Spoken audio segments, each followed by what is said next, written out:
We teach through a lot of protocols, rituals. It's got to be simple, because I come to realize that the simpler you can make it, the closer you are to universal truth. So I play for simplicity, practical, simple, but this is really important, sticky. A lot of what happens in education isn't sticky. I mean, nobody can remember. You can go to any one of my clients and there's a language out there, bowls, bananas, rocks, and finally it has to be transformational. Why would I teach something that does not have the potential to transform someone's life? We're all products of our upbringing, where we grew up, who raised us, the lessons learned along the way. Glenn Furuya has embraced his roots and his heritage and applied them not only to his life, but to the lives and careers of leaders around the world. Glenn Furuya, next on Long Story Short. Long Story Short with Leslie Wilcox is Hawaii's first weekly television program produced and broadcast in high definition. Aloha mai kako, I'm Leslie Wilcox. Glenn Furuya has made it his business to teach others how to be effective leaders. He has presented his lessons to hundreds of businesses in Hawaii, throughout the Pacific Rim, and around the world. His distinctive style of teaching, incorporating local metaphors, nicknames, and playing for simplicity, has become Glenn's trademark.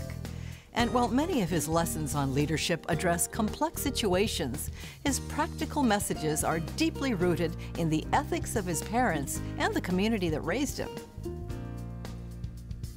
Leslie grew up in Hilo, Hawaii, went through public schools there, started my career there, went to the University of Hawaii at Hilo for a year or so before transferring to Manoa, but Hilo roots. And what was your family like?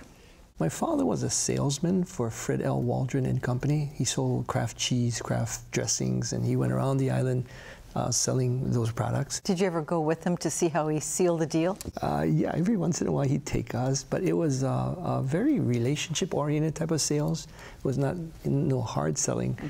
So it was just, they all became friends, and when he'd go to these places, it's basically taking orders. You know, and some of the stores that he'd go to were little tiny little stores. Like I remember one in Waiuhino, Ka'u, and the owner there, his name was Jack Wong Yuan store. They became very good friends in the process. Oh, he had that was a big circuit going all the way there. And like once a month, he'd get in his car and he'd go right around the island selling his products. And was he a born sales guy? He loved making the sale? Now, my father was more of a relationship type of guy.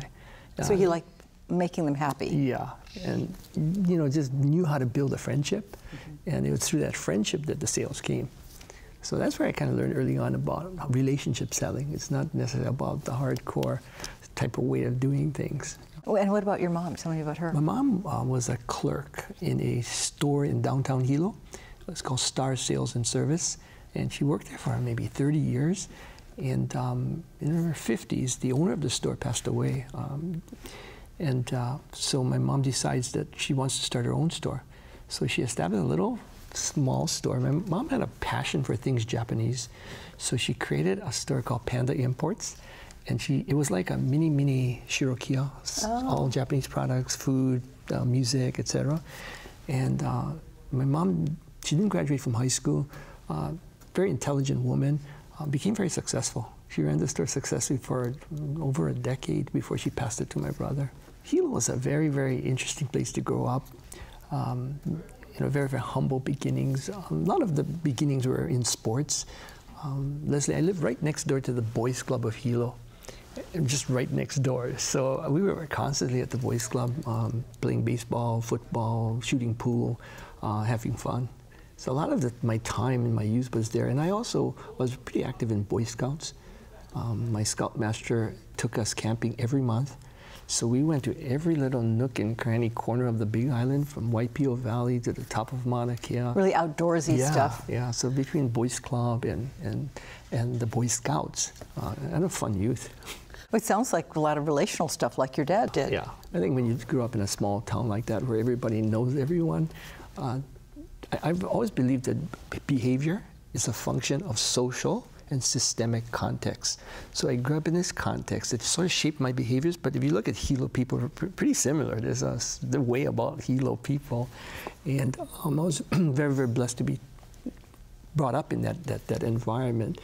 So it was a place where I had to behave myself, because if I didn't, before I got home in the afternoon, somebody was going to call my parents, and then I would be disciplined for having done whatever I did. So it was a very interesting place. The village raised you too, right? It was the village that raised us in Hilo. There's one expression you use, and it's very traditional, and it goes back generations in your family, and many Japanese families have this as something that guides them. What is that? I believe it is this concept called okage-sama de, I am who I am because of you.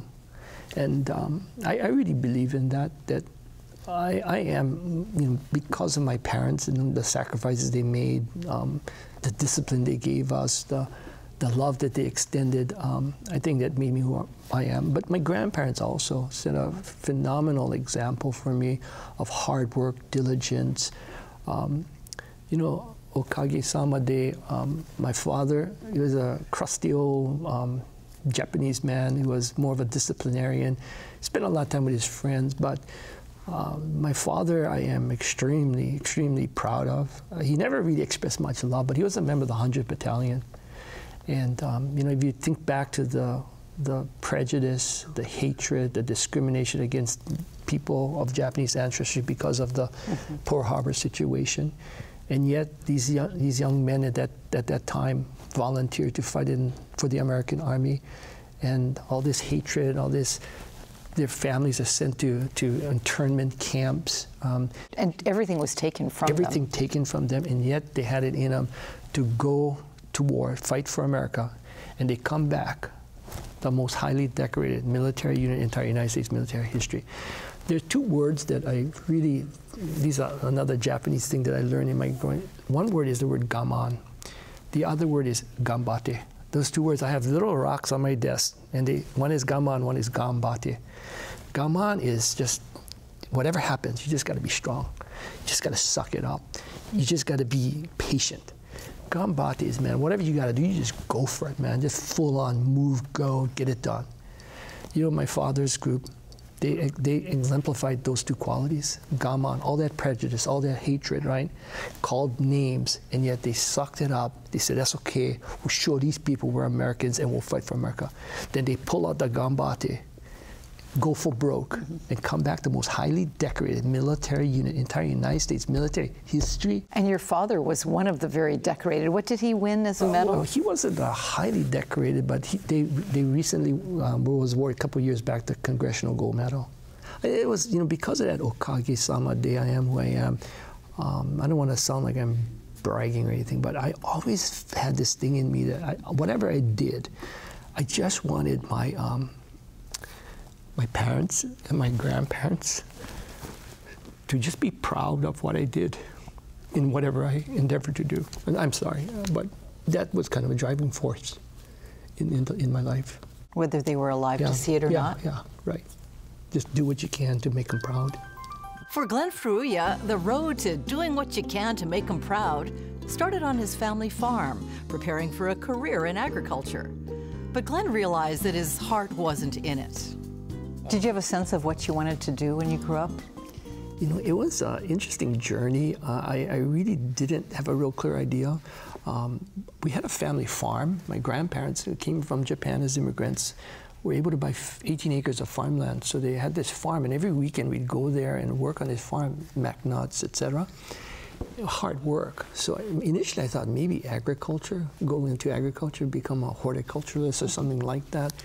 But then... That cured you? Working on the farm? No, what cured me was my first year of college, I took this horticulture class, and then we had to grow plants, and there was vermiculite and pearl and whatever those things are that you grow plants in, and we had to go care for them on weekends and things, and I just didn't like that. And I also had an issue with, to get a degree in agriculture, I had to have a foreign language, and I just couldn't pass second year German. It was just too hard. So then I had to kind of maneuver and figure, okay, what am I going to do? So I decided to switch my major to education and got my degree in ed. Well, now you are in education now, but a different kind of education. How long did you stay in the special ed education? I was there for 8 years, and those were very good 8 years. Today I work on leadership. I teach leadership today is what I do, and those 8 years taught me how to lead. It was a very, very interesting experience. I challenge all the people that I work with, try it sometime. Just try for 1 hour. Special ed classroom, 16 kids, and in those days it was self-contained. It was mixed kids with mixed disabilities, and you're in this room all by yourself.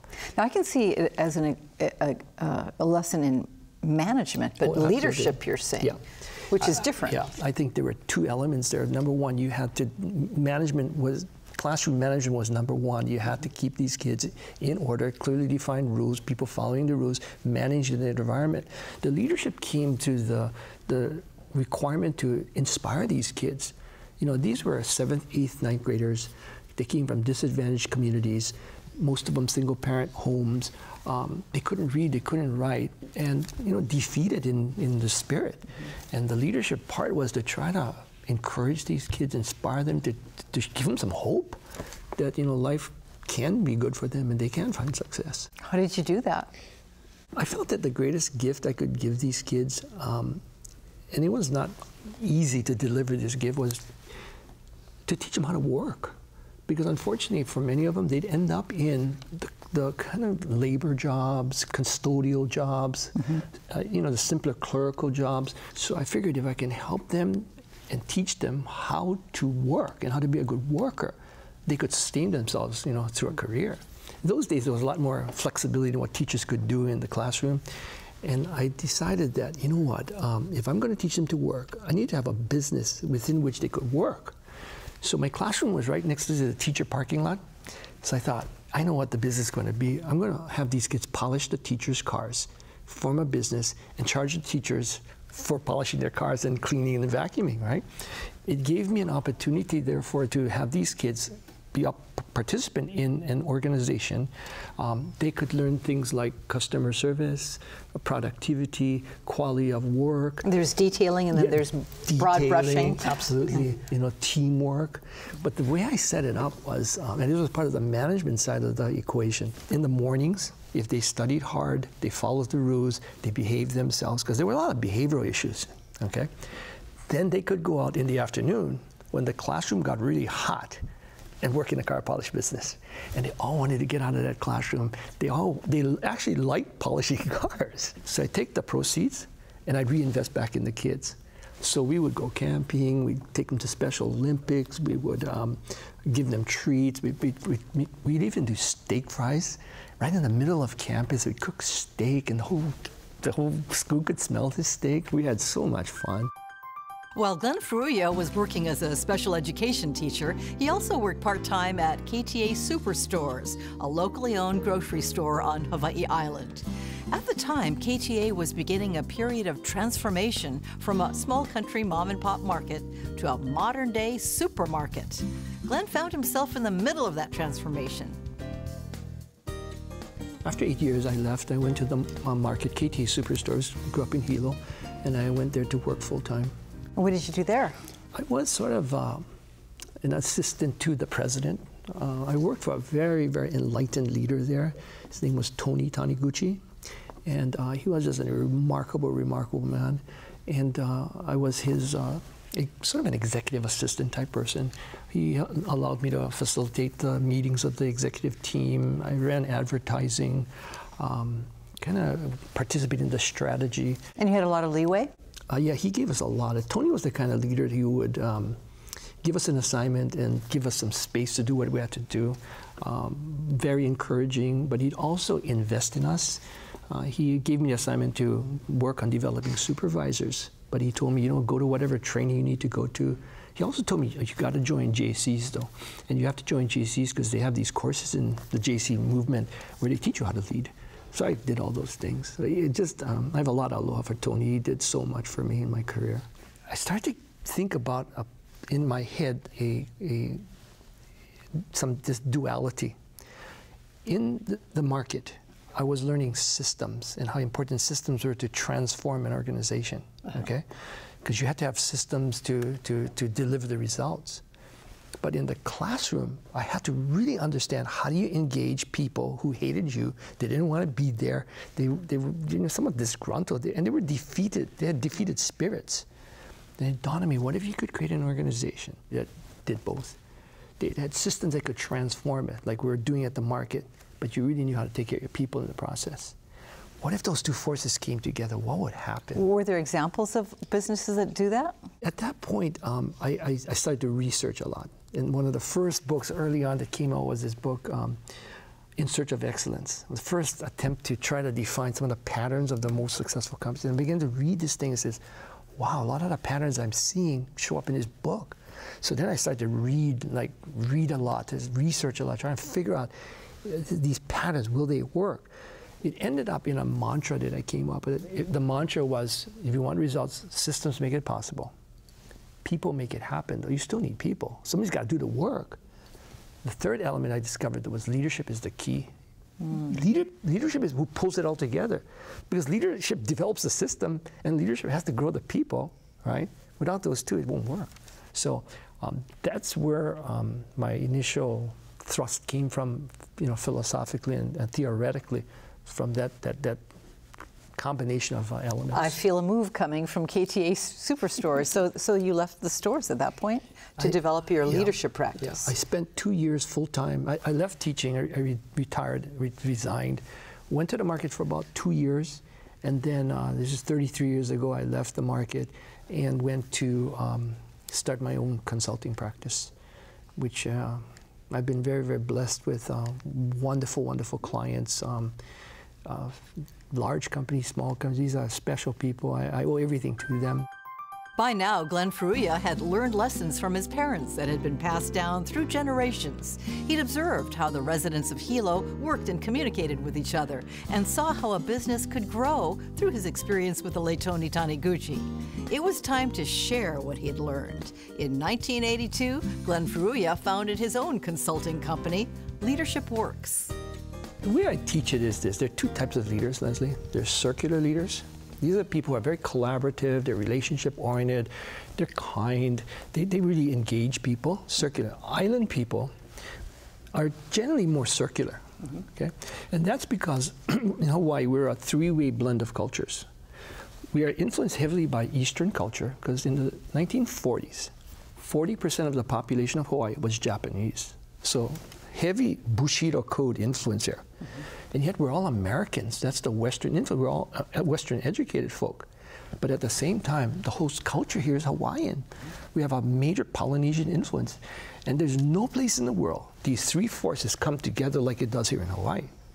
So the Polynesian and the Eastern Asian, right, give us this circular. We understand circular. That's why people are so collaborative and warm and aloha spirit and ohana.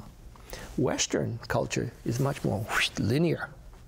There's the goal, here's the plan, now do it. Now and if you have to run over somebody to get there, it's okay, because that's the goal. Right, so in answer to your question, where a lot of times, and there are a lot of island people who are just very linear too. The biggest mistake you can make in Hawaii is take your linear approach and slam it on the circular, right? And then that equilibrium gets broken. Who the heck do you think he is? We're talking as if leadership is a position, but it doesn't have to be. You know what I say? It's more of an essence. It's about being fundamentally a good person with solid values. Who it's more kind of almost like a way of life, and you gotta live it first. We always emphasize in our organization, at Leadership Works, you gotta be able to lead yourself first, and if you can't lead yourself, you cannot lead anybody else. We always teach it this way, that life will present you hot water. That's boiling hot water is like difficulty, problems, trouble, pain. And so whenever hot water comes your way, you have three choices. If I took a carrot, a raw carrot, and I put it in the hot water and boiled it for 15 minutes, it'd come out soft, mushy, break apart, right? Is that who you are as a leader? You're gonna be a crybaby, a whiner. There are a lot of crybabies out there. Second option, take a raw egg, put it in hot water, 15 minutes, bubble and boil. Pull it out, hard boil, right? Second option in life. You can be an angry, bitter person. You can go go yell and scream at people, second option. So what we try to teach is that you have a third option. What if in the hot water, you put some tea, just like your tea there, and stir it up, and all of a sudden the hot water became a flavorful drink? We call it flipping it. You gotta flip it, right? And we'll make tea. Are you a carrot or an egg? Or can you be a cup of tea? A personal tragedy in Glenn Furuya's life made him look at his own life through the lessons he had shared with so many business people. Well, let's talk family. You mentioned your wife is your business partner. Can you tell me a little bit about family stuff with you? Oh, family things. Yeah, I have actually two families. First family was from my first wife, who unfortunately passed away from cancer. So I have 3 adopted kids from Kathy, and my second marriage with Debbie, I have the one child I talked about who works on Wall Street today. So that's the family. And I have 3 grandchildren, 1 here in Honolulu, Kiki, and 2 in Texas, Elijah and Kyla. Did your first wife die at a young age? Yeah, she was in her 50s. That was quite tragic. She was a teacher for almost 30 years. Very hardworking, good woman, and went to the doctor, found out there was a tumor, ovarian cancer, and passed about a month after that. Wow. So, you know, it's very interesting, Leslie, like, as I teach many of these concepts, I kind of can personalize them. Like, remember hot water? Mm-hmm. That was hot water, man. That was like painful, that was hard. But 3 choices, right? I can be a carrot, I can be an egg, be angry at the world, angry at God, angry at the dogs. I could turn into a depressed crybaby, or flip it and go make tea, right? And so, you know, people always criticize cliches.